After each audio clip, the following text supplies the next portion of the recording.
Hi guys, and welcome back to my channel. As you can see, we are in a different siko in the same area where I always shoot. Setup. Yeah, sini sawa tu lazima ni explain. Anyway, you can see by the title or where I am, you can already tell what's about to happen. For once, I'm about to give you guys a recipe.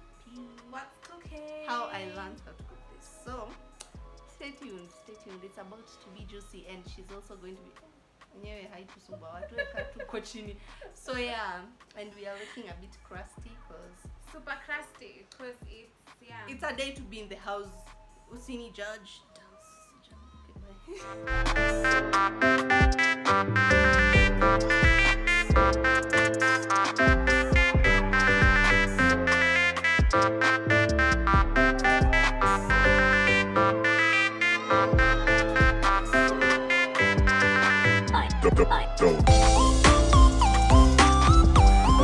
So we are going to be making some nice KFC style chicken. You know the vibes. So I have here, I marinated my chicken yesterday. Niliziweka kwenye viungo. Vinaitwa viungo? Yes. In spices, I used, you can use whichever spice you like. So I used garlic powder, tandoori masala, black pepper, what else did I use? Garam masala, some soy sauce, and did I put Royco? No, that was all I used to spice my chicken, and some salt, of course. So now, for now, what we are going to be using to spice our flour, which is all-purpose for sure. You need all-purpose, black pepper, garlic again, tandoori masala, and some more garam masala. Oh, sorry, sube, some salt has got to be added. So yeah, that's all I'm going to be doing. I'm going to be spicing my flour the same way I spiced my chicken. I spiced the flour so that you know, usikue tu na spice hapo juu kwa the coating. You need your spices also in your chicken. That's why we marinated the chicken. You don't have to marinate it overnight. You can marinate it for like even 2 hours, 1 hour. It depends on your preference. So yes, so let's spice my unga, then we can get into the story time. As I spice my unga, Vanessa will be giving you the story of what advice she'd give to her 22-year-old self, because that's how old I am, if you don't know already, if you don't know. So yeah, let's just get into the video. I'll try to show you guys, the end result of how my flour will be looking after I've spiced. When you're putting spices, you put according to what you'd like, okay? So I won't give you measurements. It's what you want, how spicy you my guy want it to be, okay? So let's get into this video. So hi. So advice I'd give to my 22-year-old self. Number one, don't sweat the small stuff. I say that because there's so many things I really worried about and they don't matter right now. This is 5 years later. Yes, I'm 27. So yeah, that's number one. It's hot. Number two, I would tell my 22-year-old self to work as hard as I can, because when you're young you have so many opportunities, and sometimes you might end up wasting those opportunities on things that won't matter in the next 5 years. So when you're young, you meet a lot of people, and I am a firm believer of your network is your net worth. So take advantage of the opportunities that come your way. Number three, I would tell my 22-year-old self that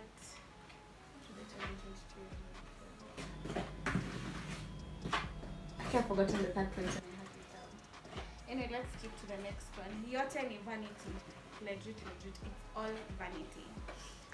When you grow older, you come to realize the things that truly matter in life are not what you were obsessing about when you were 22 years old. Oh yeah, which reminds me about the other point I'd forgotten. is be very wise about the company you keep around you and the friends that you keep around you, because it determines a lot. When I feel like when you're 22, you're still finding yourself. You don't know who you are. You think you do, but you really don't know who you are. So whoever you surround yourself with really matters a lot. And I feel like try and have older friends, so then they can you can see how or what you can view life from an older person's perspective. I'm sweating. The kitchen is hot, guys. We're doing a lot of things in here, so yeah, you view life from an older person's perspective. When you're all a group of 22-year-olds doing stuff, and yeah, you can do a lot of nonsense that won't really matter. It can lead you to making really stupid and foolish mistakes. Then you seek advice from each other. I mean, you're all 22. I mean, how wise could one 22-year-old be to another 22-year-old? So please, no, seriously. I'm not saying don't have friends your age. Please, by all means, do. But You also can have, though. yes, I'm saying you can have. That's what I've said. By all means, do. I'm going to slightly contradict her point by saying we're not saying all of my age mates friends can't give me advice. It all depends on who we are, because maybe there's someone who can influence you, but it's just wiser, or according to society, to have older people to guide you. I'm not saying that Period. 22-year-olds can't give other 22-year-olds sound advice. I'm saying what I would tell my 22-year-old self. You yourself. Personally, yes. So Because when I was 22, advice. Oh, hiyo ni wewe. Okay, just keep going if ni wewe. when I was 22, and my other, just 1 second, guys. Sorry about that. As I said, the kitchen is really hot. Like, the window is open, but it's not helping much. So we're basically in an oven. Get it? Anyway, so yeah, when I was 22, and my other 22-year-old friends, did we give each other some advice? No, we didn't give each other some advice. Some was, but I wish I got advice from an older person, because when you're 22, you're all kind of viewing life from the same perspective. Take this for example. Say all of you are in, say, 3rd or 4th year, final year of uni. So you all have your view or your path or what you want in future is kind of like the same. You're obsessed with success and money and a stable relation. Okay, not everyone. Not everyone. But as in what I'm trying to say is, when you sit down and talk to a group of 22-year-olds, you kind of like, if you read in between the lines, they all have sort of the same perspective on life. If you speak to a 25, 27, 30-year-old person, they all have different perspectives of life, because they've gone through this, they know better. Some, not all again. So yeah, that's what I tell my 22-year-old self. Have older friends, have friends from different age groups. Because yeah, life is dynamic, and you need to see it from those dynamic points of view. What else would I tell my 22-year-old self? My God, friendships. Like, friendships are like it's a whole relationship. You can break up with your friends, and it will hurt as much as a breakup with a gentleman or a boy or a man. It will hurt the same, trust me. And it has the same drama. It's crazy. So what I tell my 22-year-old self is, Aki, imagine if it's not working out, don't bend backwards for people who can't slouch for you even a little bit, because friendships really matter a lot. And I feel like at 22, your sense of belonging is with a group of friends or identity. You're weird. You're a weird 22-year-old, so we're not referring to you. Yeah, But she's talking about what you tell us. Like, just take it like that. Yeah, If what you I tell feel myself like that, is, take it that way. yeah, I wish I had different groups of friends, not like just one. Because looking back, how many of those friends that I had when I was 22 do I still have till now? Like, my inner circle, very few. I can count them in one hand. So friendships are like relationships. So if you would not give a guy who's being mean to you a second chance, the same applies to a friendship, because it's toxic. You can have toxic friendships just the same way you can have toxic. And people don't get that. Yeah, people don't get that. You can have toxic friendships, very, very toxic friendships. What else would I tell my 22-year self is, oh, you want it to be done? We move on. No, you can't. I'm waiting for it to sorry. finish so that we can go on cooking. I'm only here for the recipe, guys, and I'm done with my unga, so I'll wait for her to finish, then we go into the cooking.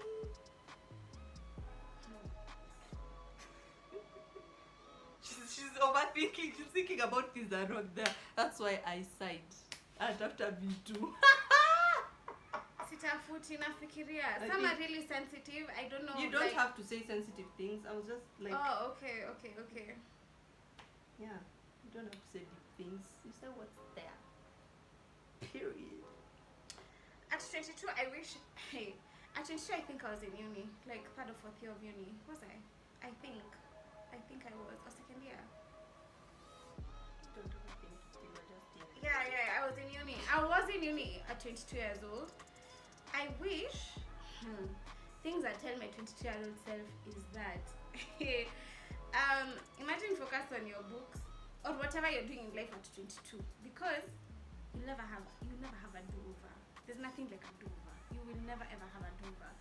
So Aki, chase your dreams, chase your passions when you still have the energy to. I still do, but I feel like if I made different choices then, I'd be in a different place now. But I'm not a person of what ifs. But yeah, that's what I tell my 22-year-old self. Like, whatever you're doing, do it to the best of it. Give it 100%, because you will never get a do-over. Never. Period. Yeah. So that's what I tell my 22-year-old self. Full stop. Kamili. So let's get back to my unga and my chicken. I'll just return you guys to the view of the beautiful marinated chicken and flour. So I'm done putting spices in my flour, so we are going back to the chicken. So it was marinated. What you're gonna do is add some maziwa mala. Yeah, shake well before use, guys. Shake well before use. If you know what mala is, you know why we are shaking well before use. So shake.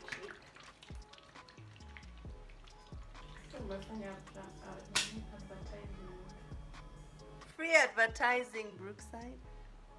Book me. So we're just gonna add some mala to the chicken. Then now is when you get your hands dirty. Now, yes, I've washed my hands, guys. Please don't think I'm using sanitize. Wash your hands with soap and water. Yeah, this is a very intimate angle you have seen me, and let's move on. So yeah, now you just need to mix well.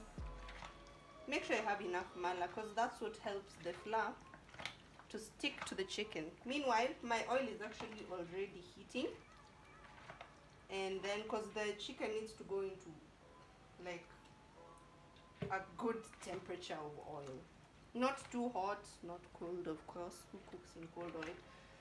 So yeah, so we're just gonna mix your chicken wing, hot dog and chilling with my homies, chicken wing, hot dog and bologna. Woo! Oopsie, we splashed a little bit, guys. Anyway, yeah, I think that's enough. Don't mind me. You just put until it's enough.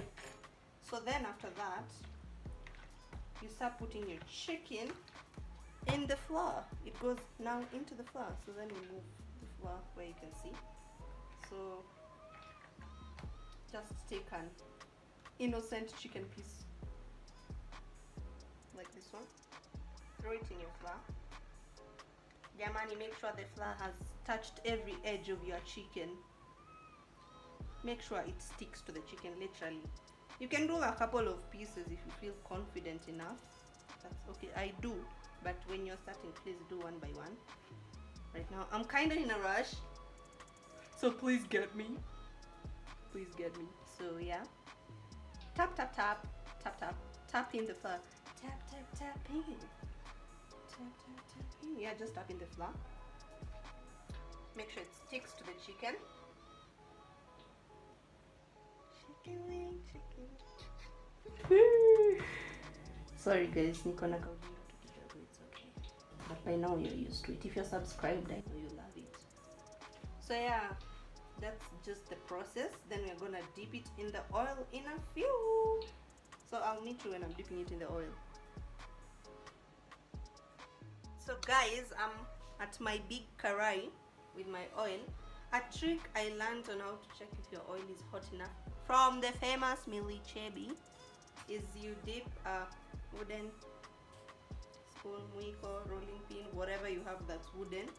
Just dip it into the oil, and once it starts bubbling, you'll know your oil is hot enough. It's ready to cook. I don't know if you can see, but there's some bubble action. I think you can. Yeah, you see that reaction? The oil is hot enough.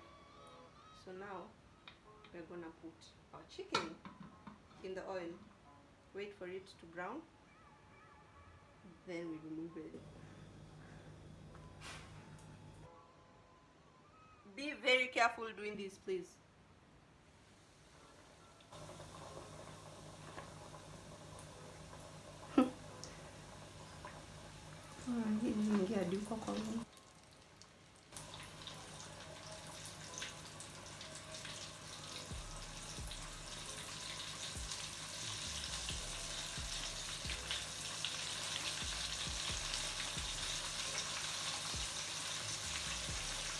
You can put a few pieces in your oil so that they cook nicely. You don't have to crowd your oil.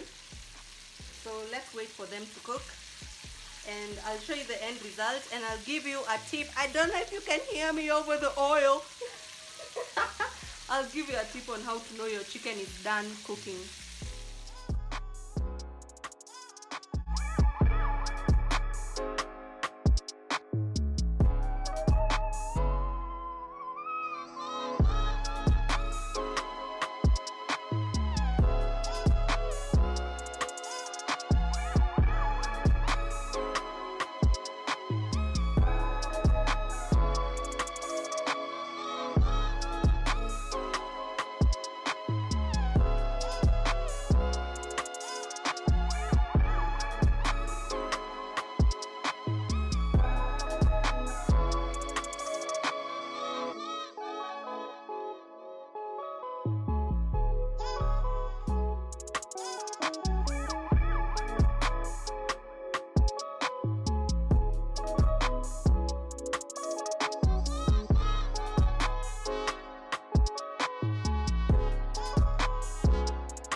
So remember when I told you guys you can be able to tell how to tell your chicken is cooking or is cooked inside? The trick is, for example, I don't know if you can see, like this is the drumstick. There's like here, you'll see the blood coming out, so that means it's cooking. So once it's dried up, it means it's ready. Yeah, I'm waiting to show you guys the end result. Let me finish cooking. So guys, we just finished cooking our amazing KFC chicken, and this is the end result. I don't want to take a big piece and chop it up for you to see, because what was jakula, so I don't know how to show you results. I think I'll snap my food and put it at the end, then you'll see how the chicken has cooked still inside. But yeah, that's how to make amazing KFC chicken. So don't forget to like, share, comment, subscribe, and hit the notification bell so that you get notified every time I post a new video. Thank you for clicking on this video and subscribe. Bye.